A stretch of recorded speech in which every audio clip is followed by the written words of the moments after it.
So without further ado, please help me welcome Rembert Montald.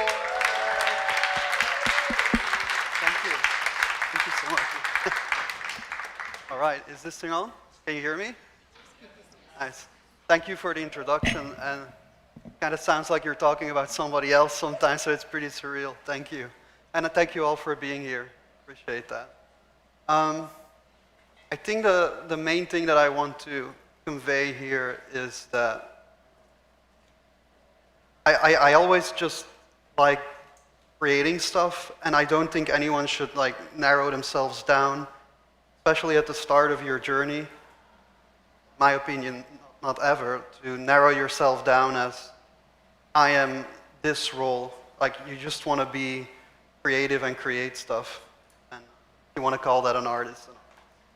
So I am mainly a storyboard artist, and why I like storyboard is because after 2D animation kind of died in the 90s, well, it's not dead, but on life support, and it's making a comeback right now, which I really love.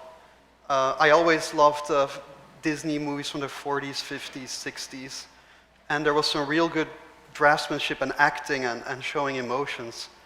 And the reason why I went into storyboarding mainly is because it's the only, it really is the only job right now in the entertainment industry that you can draw in your own style, first of all, well, most of the time. Some shows require you to board in their style. But generally for games and movies, you can draw in your own style, and you can also draw figures interacting with one another and showing emotions and focusing on storytelling. So basically, storyboarding for me is an excuse to practice for my future fantasy fine art career or whatever, like a dream, because I can just keep drawing in my own style and experiment with shapes and proportions and values, even though my style is, you can call that a style, because, well, everybody has a style. I can go into style as well. Most people are worried, especially when you're starting, about their style. And a style is more like your handwriting or your personality. When you go around people in school and you pick something up from a friend who said something funny, then you're going to think about like, oh, that's actually funny, I'm going to use that too. And then you start creating your own personality by grabbing things from everyone. And I think art is the same. So when you think, when you say like, I don't have a unique style, I'm going to, like that will come naturally. So the first image that I have here is basically if you stop thinking about your role as a niche thing, but more about storytelling, being a creative, an artiste. Sounds presumptuous always when you say it, but because what is an artist, right? It's just being a creative.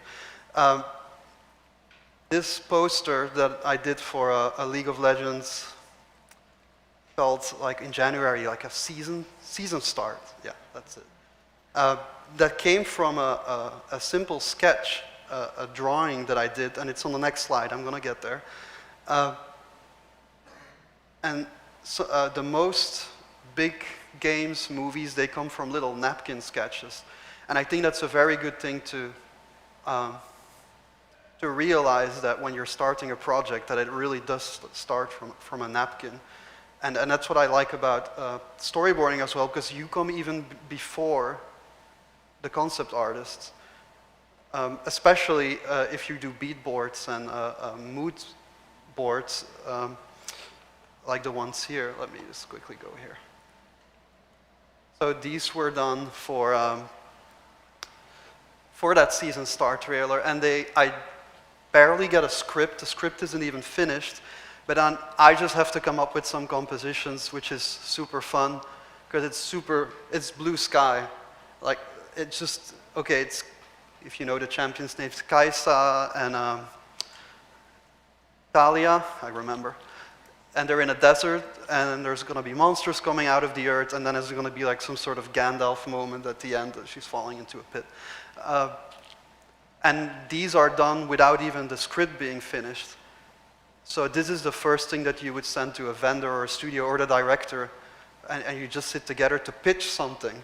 And that is super exciting to me because, like Jeremy, which Esther and I work with, like sometimes at Riot we needed to sell a script to a stakeholder, and then Jeremy would say, can you do a nice drawing of this frame, then we can just convince them that it's going to look okay at the end. So it's just that people that are involved in the projects who are not artists, who cannot look at sketches, and you just render it a little bit more.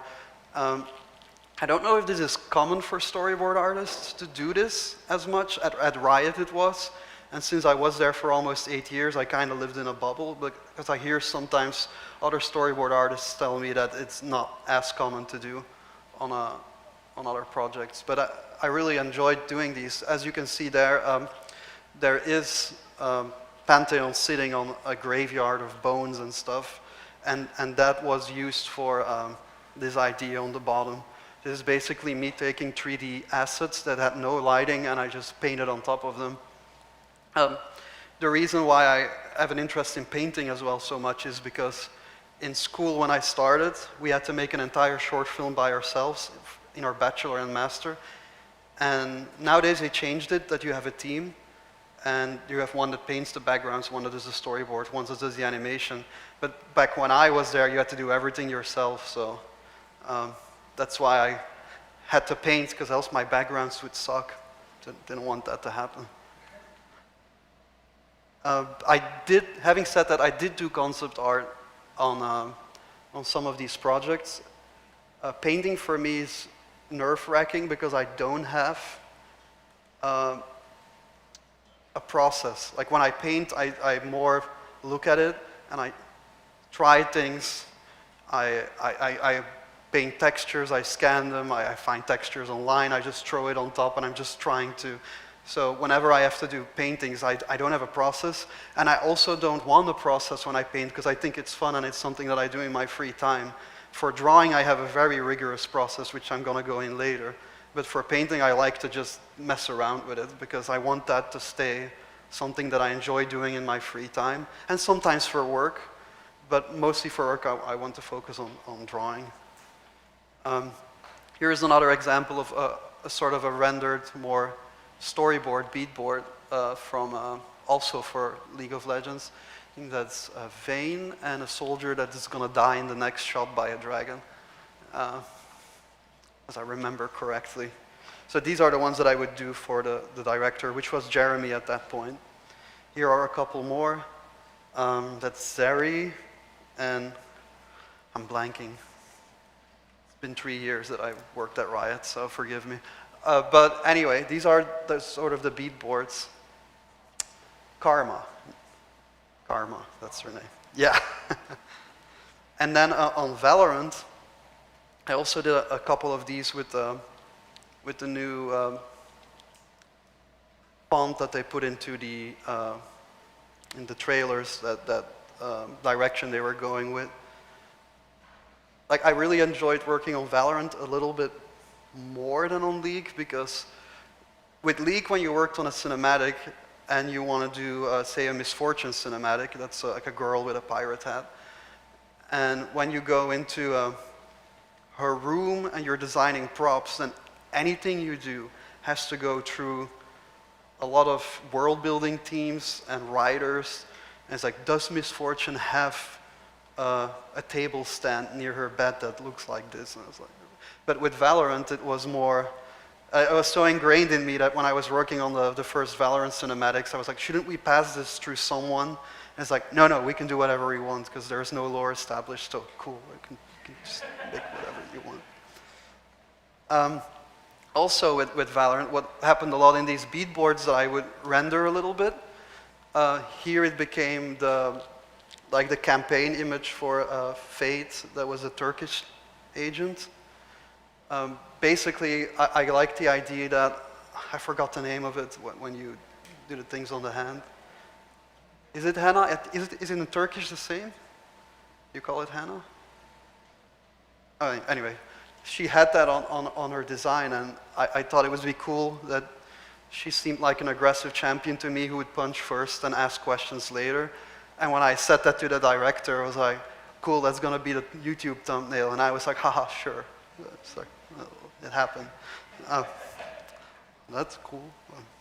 Anyway, KDA. I didn't really board for KDA. It was more, again, mood images. So this is not what I usually do, these mood images. It's like probably 5% of the time of what I do. Most of the time it's just straight storyboarding, which looks more like, oh, that's another mood image from more like these ones. I think this is usually what I do in a day. This is a day work. I know this was a day of work because in the morning the script didn't came in yet, and they wanted to do something for the agent. What's her name again? Anyone plays Valorant here? Sage, yes, it's Sage. So it was Sage that drains life from something else to give it to something, and then the script didn't come in, so I had a day to just come up with doing something. Whenever at work you don't have work, I remember what one of my teachers told me, if you don't have work, sweep the floor, like invent work for yourself. So this was me inventing something to pitch, because I knew something with karma was coming, so I was just thinking, like she tries to grow a flower and then realizes she killed the fish to grow the flower or something. But this is more, I mean, this is pretty rendered already, but I'm going to show you. This is like an in-between step between the beadboard you saw and how I actually board. It's much rougher than this. Like these are boards for Deadlock, an agent. And that was the first time that a whole cinematic, every shot was how I boarded it, and that never happened before. So and it was about 4 people that go into a vault and they all die, and the main character loses her arm. So that's awesome. I thought that was cool. It intrigued me in a way. And this is also the first time that the Valorant agent, she lost her arm. She has a mechanical arm, and there was this polar bear that was going to bite it off. And I read the script, and I didn't think it made that much sense, the way she was losing her arm. So I drew that very scratchy thumbnail there on the last row third on the top, that she would hold the door, and her arm would get blasted off that way. And I showed, and the writer saw that, and he said, okay, I changed the script, it's now like that. So because I just thought it doesn't make sense if you're trying to close a door, and then the bear bites you in the arm. It's just like weird. But what if she does it and her arm blows off to destroy the bear? It made a bit more visual sense. So I think that is the job as a storyboard artist. Like when you're writing something, you're not. When you try to translate that visually, then sometimes it doesn't work, or it does work, and then you need to come up with a solution to show it, or propose another solution to show it. And because we're in a visual medium, we're not reading words unless it's the opening of Star Wars. So this is something that I worked on last year, and the reason why I'm showing it, because I haven't shown it online anywhere before, this animatic and this stuff that I'm going to show you, so I thought it would be cool to show, because the reel you just saw is already online since 2022. So it's from the game Exodus, which hasn't been released yet, but this is like a screenshot of the episodes. And these are some of the, I'm going to show the animatic in a bit. And I only had like a couple of weeks to work on it. So you can see an example of something that was done very fast, in a sense, because it's a whole action sequence. So and sometimes I like that, because then I don't have the opportunity to render so much, because I can get really like lost in it. And my wife is always right. It's like, why are you rendering it so much? It's not necessary. It tells a story. It's like doing it for myself. I know it's wrong. And she's right. So these are some of the frames, but usually this is what Esther will recognize. We sit next to each other at work. And this is more how I really board. Like, I don't board and although I think it's sometimes faster to work in Toon Boom or directly sequential, but I feel if you draw in little squares, then you can really grab the composition by the balls, because it's like, here's a frame, and you see that they are uneven. They're not really the same aspect ratio perfectly, but I don't care about that, because the way shapes work, I can stretch them and however I want a little bit, because it's about, as long as all the shapes transform equally, then it works. So I don't really, I know a lot of people have, and I think that's fine too, we have pages with the compositions already like drawn, like the squares. I like drawing the squares myself as some sort of ritual, because because while I'm drawing those little squares, I'm already thinking about the shot that I want to draw. So here, for example, there was like a space battle, but these are more rough. Like in the animatic, some of them will be this rough, but some of them will more. But I'm just thinking about the movement. I'm trying to see it by flipping with my eyes from left to right. Like I'm constantly, because when I animate, I lose a lot of time by replaying it, because I'm so mesmerized by it moving, and I can just watch it for 10, 15 minutes, and it's like, oh. And then watch mistakes, and I perfect it. If I do it this way, then I don't lose time doing that. Then at the end, I just put it all together, and it's like, well, it's finished now, so I can... yeah, these are just a lot of these little thumbnails, and you can see they're pretty... and I like having them small as well, because the smaller they are, I don't go into detail. As you may have noticed, I like detailing, so the more I can prevent myself from detailing, the better. It's like tactics to stop myself. These are some more. So you can see that these boards are not in a particular order. Sometimes when I get a script, I like working different ways. Sometimes I just thump out sequentially the entire thing how I see it. Like I close my eyes and then I try to see it in my head. And then I thumbnail it out sequentially. But sometimes when I don't have an idea, and I think this is a good thing if you're intimidated by having a script in front of you, you just start drawing the shot that first occurs into your head when you read it. You just draw it immediately. And then later, and if you keep reading and there's, oh, I know this shot too, I see this. And then just draw the shots that you see in your head, and then later on you can puzzle them together. That's a way I like working as well. But I think both ways are valid. Let me show you the animatic.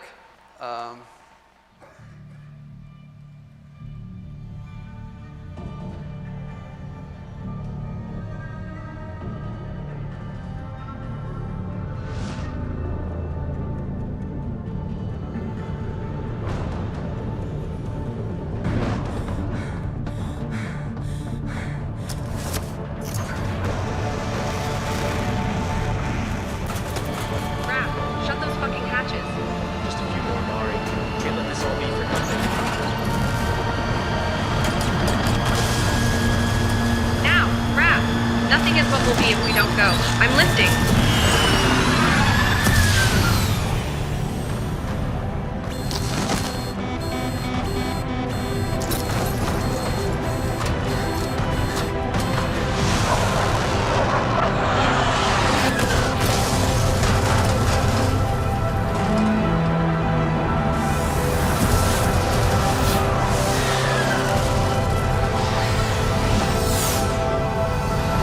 This is Nick Hansen sending in the clear for La Castella.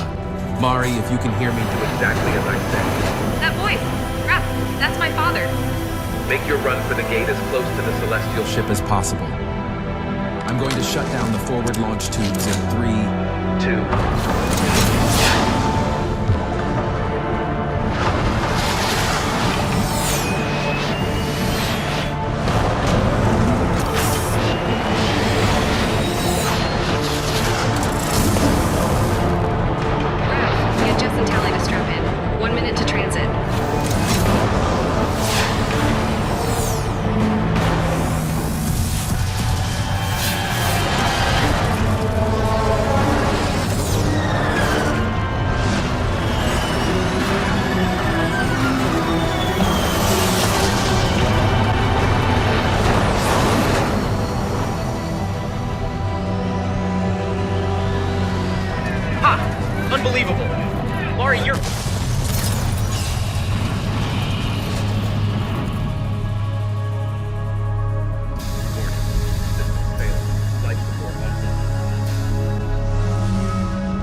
that was my part of it. So as you can see, there was like a lot of different rendering.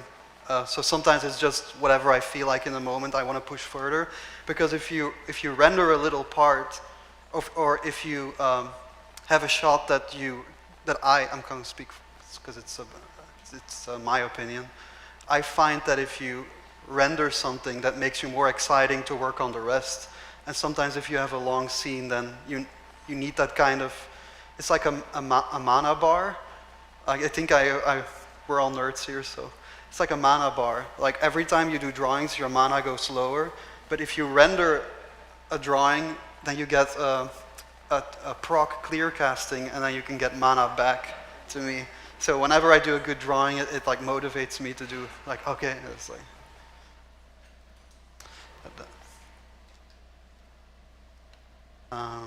Yeah.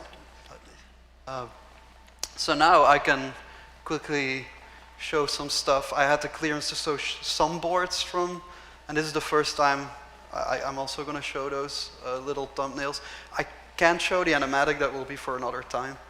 But this is the game that Esther and I are working on at LightSpeed LA.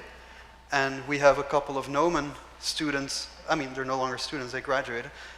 We hired them out of Gnomon, and so I was very proud to have people from Gnomon working at the studio.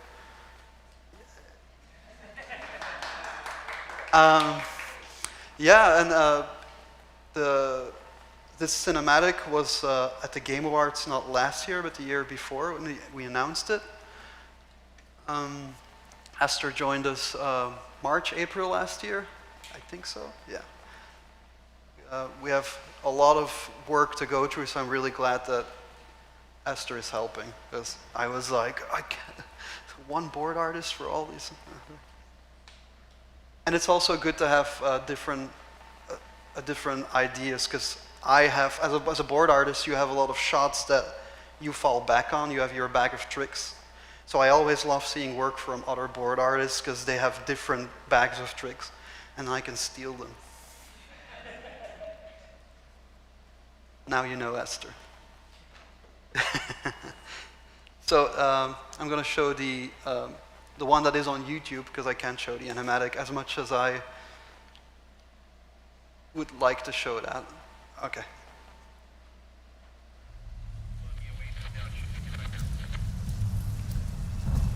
Tear it open!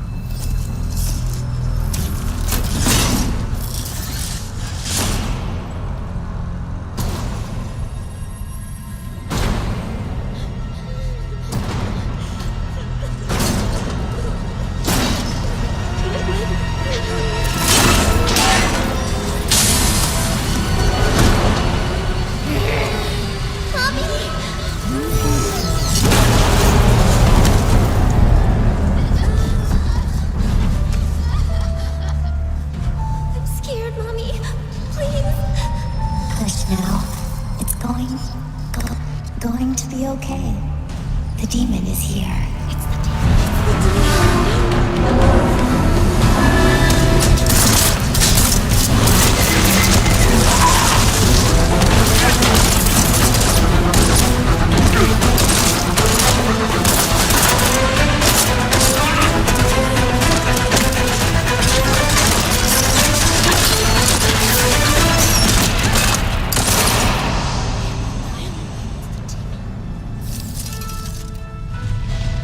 Follow me.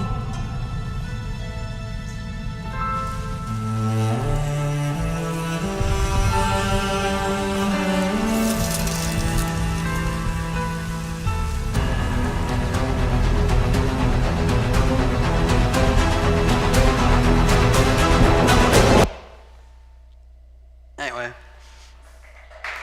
there we go.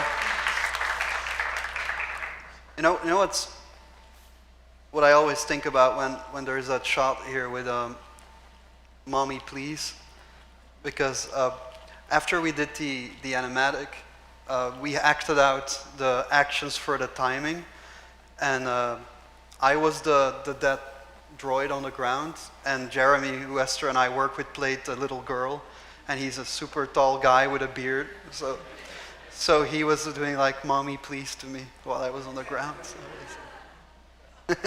there is footage of that. Hopefully one day I can show that to you. and I also got strangled. I was the mom, and it's like, eh.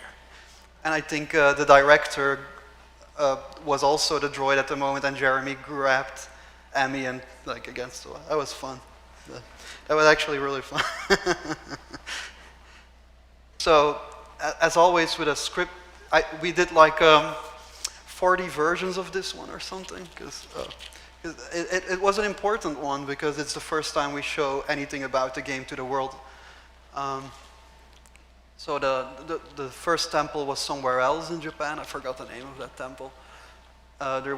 We were exploring if there was a droid on the stairs. So this is like one of the earliest versions I drew when I just got hired. So I'm just exploring shots. Like there were 2 moms going to hold the door. What else do we have here? Like the baby crying, so that's still in there. And then the Hiromi at the end.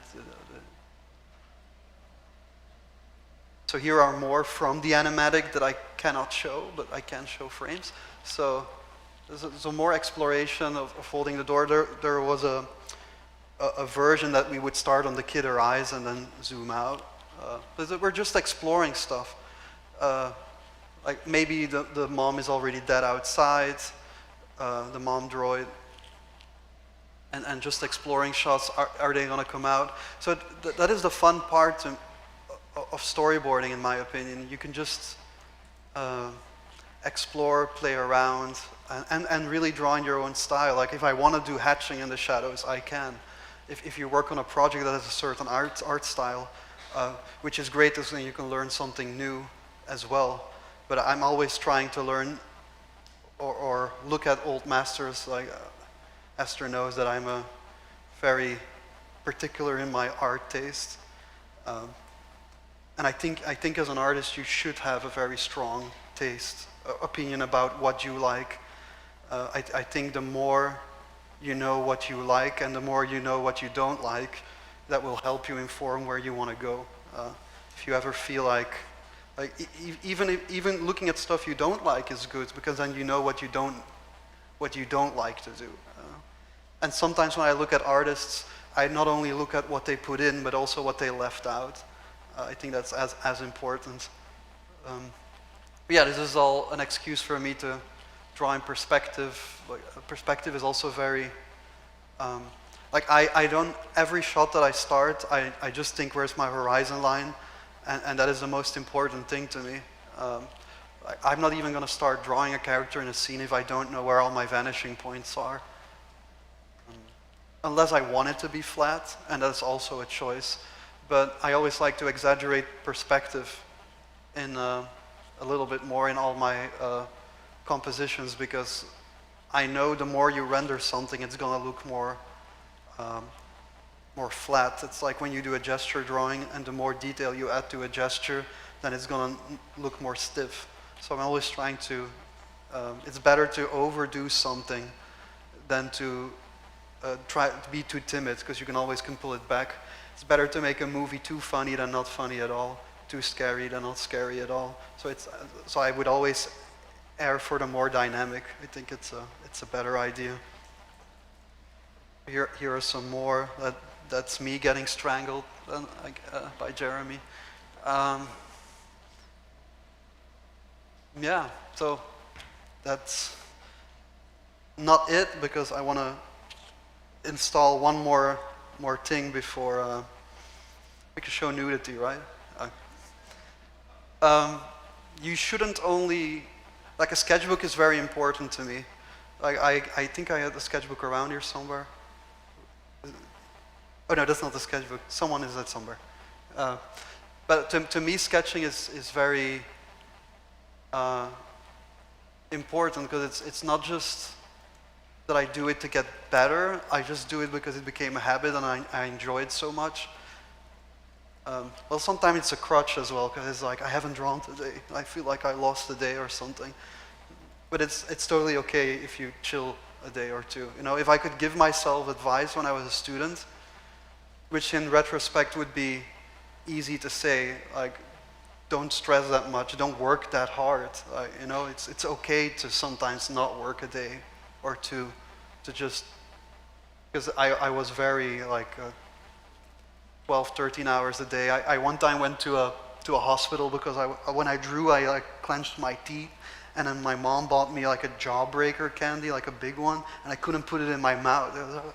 It's like, and she was like, why can't you put that in your mouth? I can't open my jaw.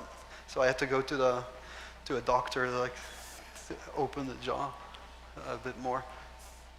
So yeah, that would be my advice. Like work really hard, because it is important. There's a lot of competition in this industry, but also don't kill yourself. Like your art should serve your life, not the other way around. But work hard, but also that. So it's a balance in life, you know. Everything has to be a balance, and that's just general life advice in anything you do.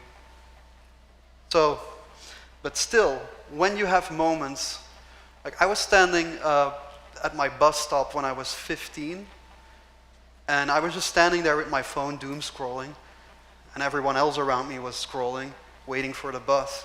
And I just started, I mean, the person you talk to the most is always yourself. So I was like talking to myself, and it's like, oh, I want to be an artist, like I want to go animation. I was in art school already, but not animation.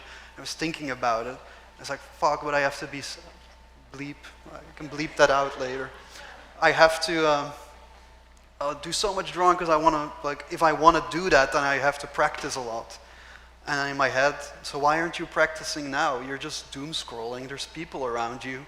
You can draw the people around you. You can draw the station. So I just started, grabbed my sketchbook, and I started drawing. And since then, whenever I found a moment that is like, I'm actually doing nothing, I just draw. Like, whether you're in a car, so this was, like we're just driving in Peru in a car, and it's like a 3-hour car drive, so why not just draw the inside of the car? When you're on a plane, those weren't there, but I think that's Mariel again on the bottom right. On the previous one, she was on the left of me. Like, you just do a sketch. This was a flight from to San Francisco, I think last year's GDC. GDC is next week. I'm going to be there as well, so if anyone can hit me up. Or if you're on a horse, you can also draw. This was on a horse in Peru. That's Mariel again. That ball wasn't there. No, the way I did it is, on the horse, I did a really quick sketch, and then I took a picture, and then later on, I didn't draw that on the horse completely.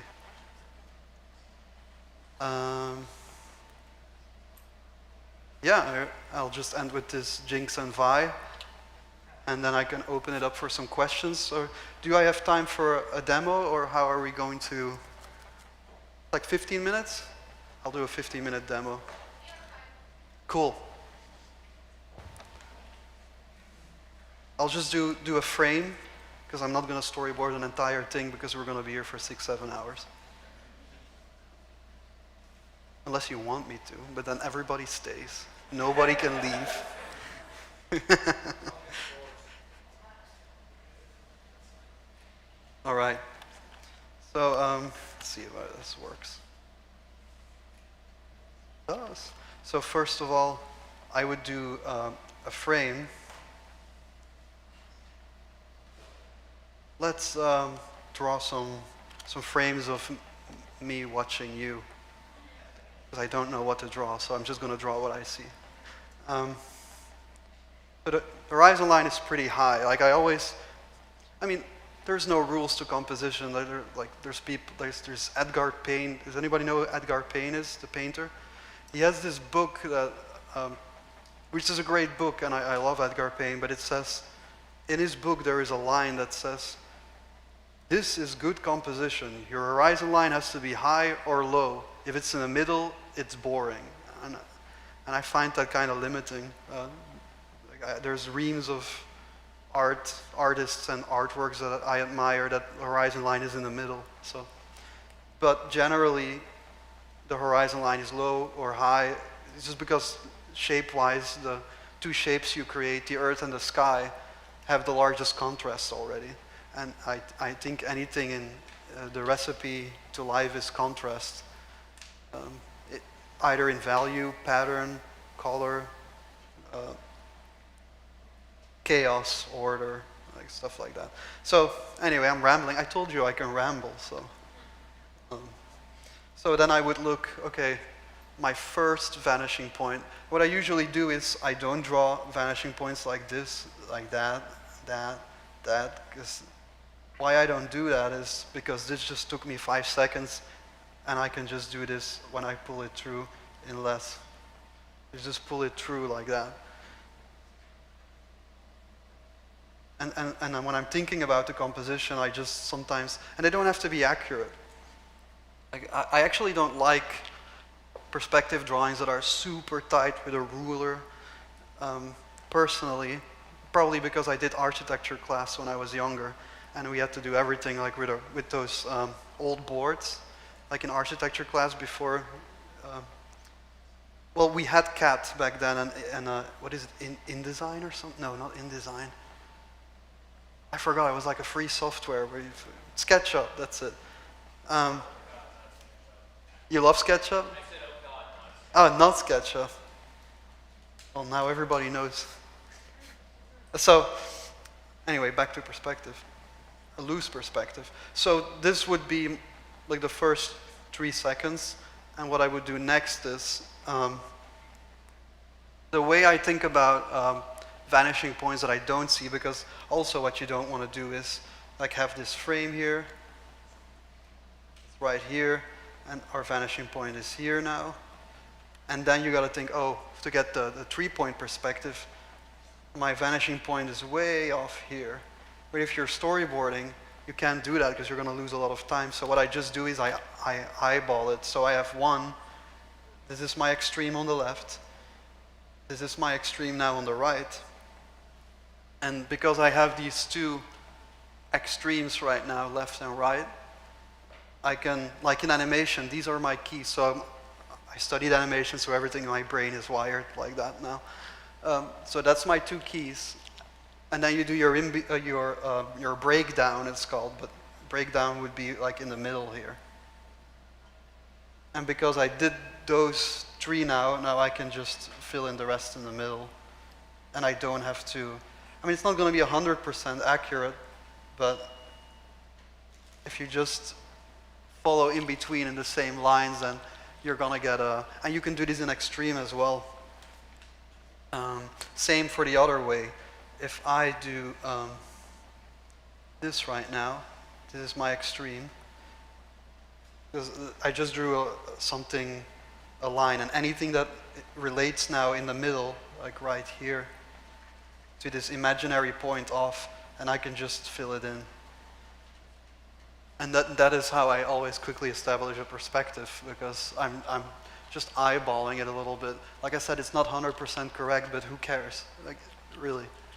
Same in Sketchbook, when if you think about the corners of this composition as the borders of your sketchbook, is the same. Like, you just imagine the vanishing points off screen. And since you're all here in a row, let's break down the room here. So we have, but now you can just see, now I can create this entire box. Like, there's some pillars there. I'm going to do it from a different perspective than I'm watching right now, just to make it a bit more exciting. So this is the stage. And every line that I draw, I can relate to the one to the next. So, and this block now follows that. And if you're drawing traditionally, so that's why I'm doing this, it's always good to draw the shapes in the foreground and you work yourself to the background. Because if you work from the background to the foreground, then you can't add stuff. So I'm thinking very traditionally when I storyboard, because then so this is me. A little mannequin. I see that I'm working very, does this have, okay, it has. And the beautiful thing is now I can make the composition a bit longer as well. Oops, what's happening? Go. That's also why I like working this way, because if I want to change the composition a little bit, I can, because it's not, the rectangle that I drew is organic, and I can just move it around a little bit. So now I can make it bigger here. Light. And all those lines that I drew, like same here, like I have this pillar. Let's exaggerate the room. Let's make it a little bit bigger. So here is the last pillar. I know there's only two, but what if we just add another one here? Actually, wait. Like you have your two extremes, then one in the middle, and then you have the one in the back. And now there's three pillars. And same here. I'm going to make it a bit more narrower, but it's not about the end result or matching it perfectly. Like same here, going to the imaginary point there. Let me make this super wide. I'm going to, like I said, I can make it a bit wider here. Now you're getting a lot of distortion on the side here. And then one at the end, right here, and then one in the middle. Just eyeball it on this line. Right there. And then you can even add the stage with the sound design. And it's actually perfectly on the horizon line. So. And there's the sound guy. Thank you. Like I'm drawing you right now. And then this should probably be smaller. And then the rows of people in the front, like you can just start by dividing that and then using these lines that you drew.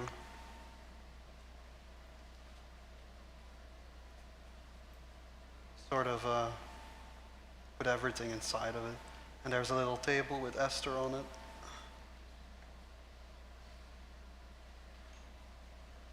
There's a camera behind, and there's another table with a gentleman sitting on it.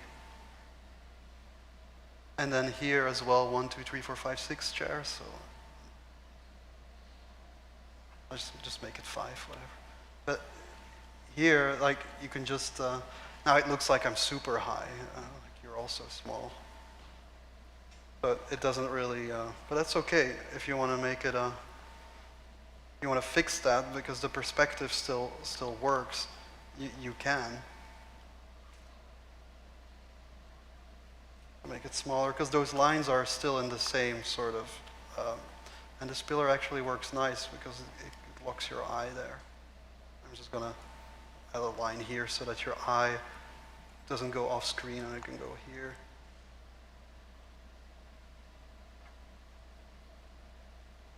And then there's like follow that line there.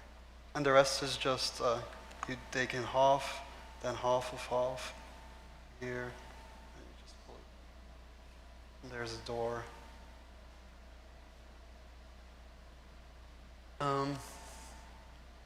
Cool, and if I would take this now in a new file, let's see, take film, video, that one.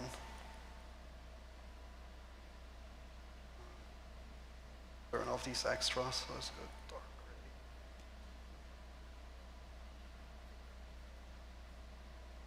Let's add those bars really quick. Whoops.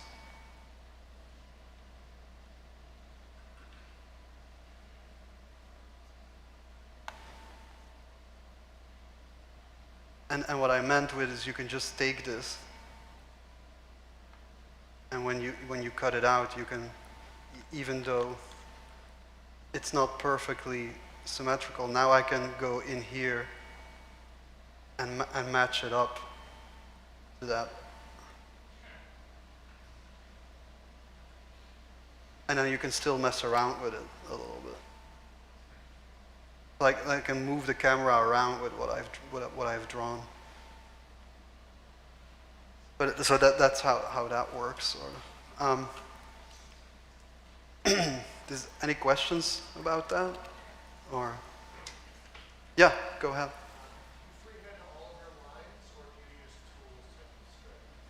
Come again? Yeah, freehand. Except the square, as you see. Like I just hold shift. And the mannequin that I use for drawing is basically like, I always think of the entire figure as a shape, and I always like to think about the perspective. And for proportions, when I draw in my sketchbook, I always like to add the figure in an entire shape. So for instance, if this is a shape, like the hips is in the middle, so you just divide the shape, like contrapposto, so shoulders, hips, and the simple shape for that would be a cone. Like that. And for me, it's very important to draw shapes in one another. So this one is now there.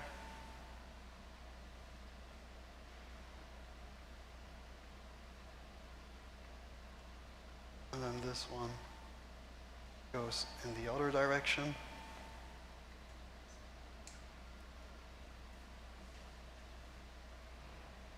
And to plant them on the ground like a little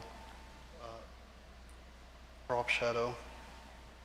But if you draw shapes in one another, then you see how I created the knee right here for free. I'm just going to give a couple of little drawing tips.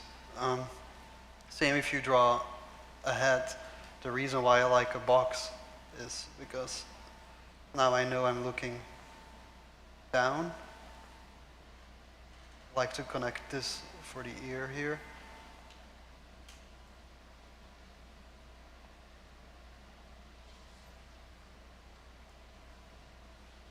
You can even go extreme down, and then you would only see the nose. Or extreme up. Works the same way.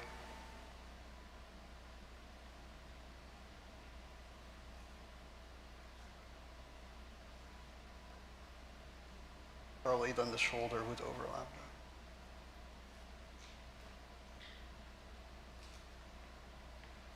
So it's very easy if you think about a box in that sense.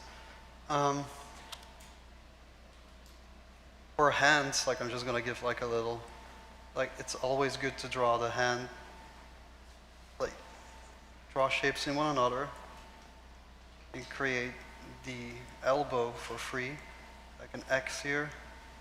Create your bicep and tricep. It's like a little method. And here, if you continue drawing from the arm here, you divide that, then you can create your hand pretty easily. Like, just yeah,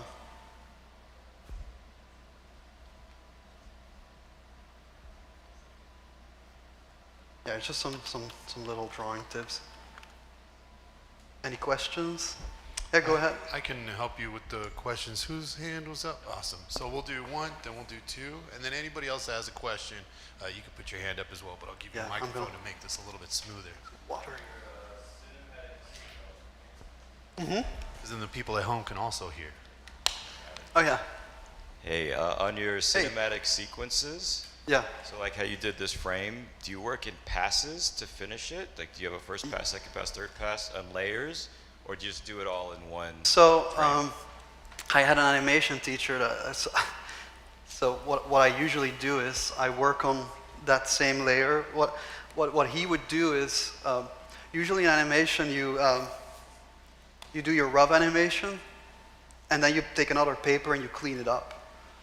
But he, for some reason, he took a kneaded eraser and he just dabbed on it. And I said, why don't you take a new paper so you can tie it down, and he says, I want to save trees. All right, you're a 2D animator.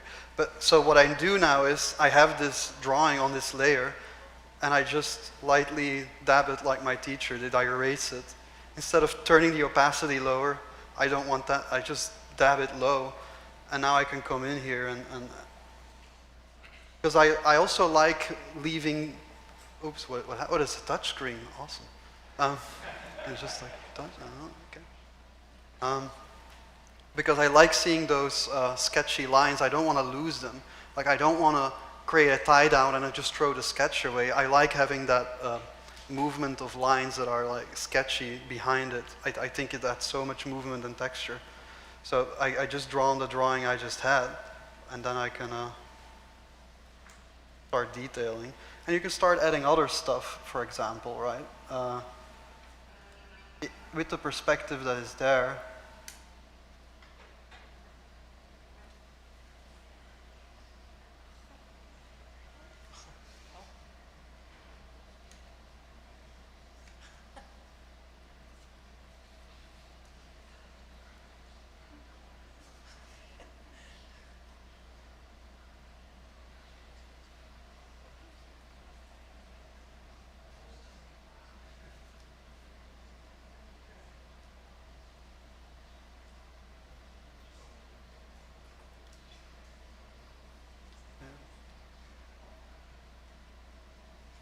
now you can start adding stuff in here.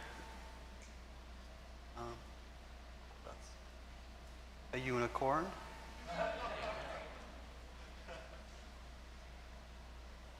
And you can add a person on that.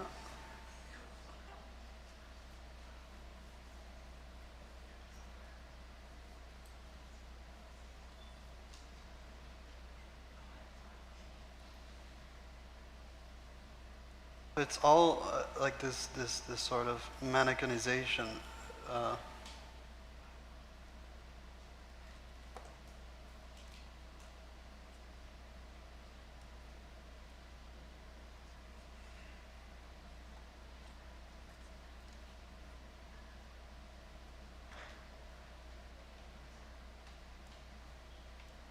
And if you want to draw another horse.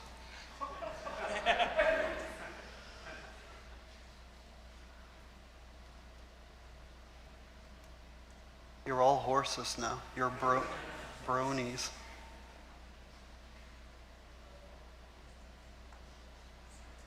I'm thinking about,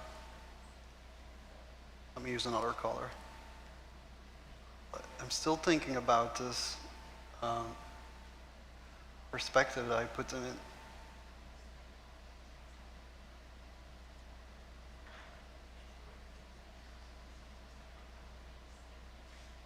And I know where my vanishing points are, so it's pretty easy to do so.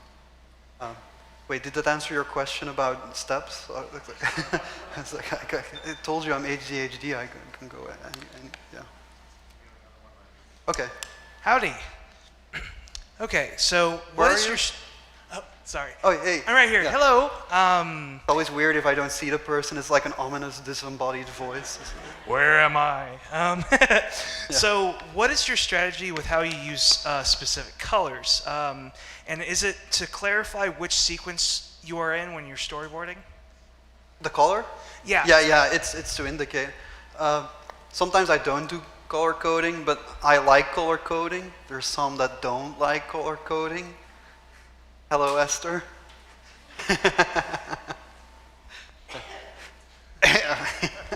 I'm in trouble later.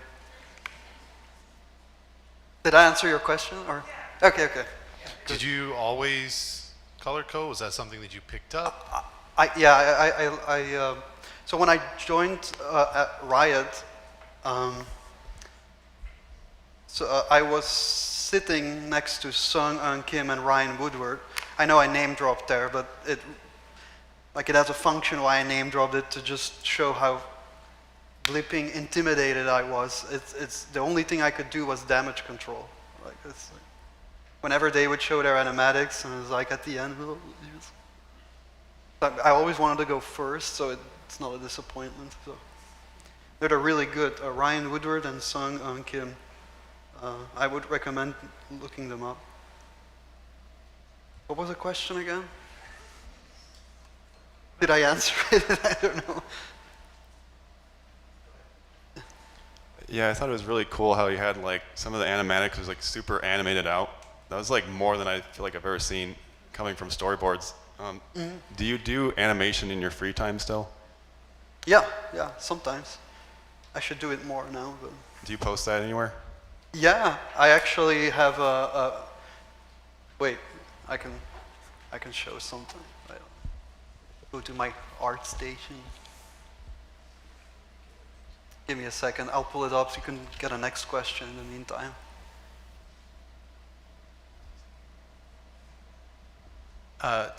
Two questions. One is you were doing your lines freehand, you were saying, but yeah, at some point in your cleanup, do you actually then make very straight lines in your process? Like, do you go back? Do you stay freehand the whole time, or do you? I use freehand all the time. Yeah. Wow. So this is me doing for fun VFX animation when I'm sometimes bored. My other question was in the coloring, another coloring question on some of those frames. Yes. Some of the ones, like the one in space there, seemed like the woman was all in yellow, orange yellow. Yeah. But there was like noise within the color. Oh, that's a noise layer that I always put on top. And I was, do you always add like I like adding noise because, oh, go ahead. Is that part of your style, like adding the noise layer sometimes in your rendering? A lot of people, I picked that up from Sung and Ryan. They added noise always at the end. Yeah, it's just on a loop. Okay. Yeah, I think it adds some grit to it. Yeah, I stole it from them, so I didn't come up with it. The credit goes to them. And then we have your final question right here, but don't go anywhere because we signed you up for portfolio review, so we have you for a little bit longer. So, well, actually, that guy literally just had the same question as me, so I couldn't really. I think I might be pretty useless. I'm sorry. No. It's totally fine. Remember, I guess I'm most curious about, as you do this, and you've done this for quite a while, you've obviously developed a style, you've done this for quite a long time. Something that happens to all artists, burnout, right? Burnout, yeah, okay. So you're constantly working, you're constantly storyboarding, so how do you prevent that and still produce such amazing dual unicorns in the wonderful Dell stage that we have here? If you have any tips for any artists, I mean, are there any artists in here that have ever experienced any kind of burnout and any kind of? Okay, cool. So, any advice for something like that? I think I spoke about that earlier when I said if I could give myself advice. I never really burn out like for longer than 2 days. Like there are days that I hope no employer is listening or future employer. There are days that I just need to work, but I just don't. Because I just really don't feel like it. Okay, yeah. So then that's the tip. Then I play guitar. No, but the hours that I owe, I will do them in the evening then or the next day. It's not like and if there's a deadline, I will make it. So, it's disclaimers. So, but you say you play guitar, and does that help kind of like clear the cobwebs? Yeah, it's like meditation. Like playing music is like meditation to me. Yeah. Awesome. Well, thank you so much again for doing this. Everyone, please give a big warm. Thank you. Thank you all for coming. Thank you. And thank you watching at home. If you have any questions on what Gnomon can do for you, please contact us at gnomon.edu. And if you're curious about what we're going to be doing next, check us out on all of our socials at gnomon_school. And until next time, we'll see you. Bye, everyone. Thank you so much.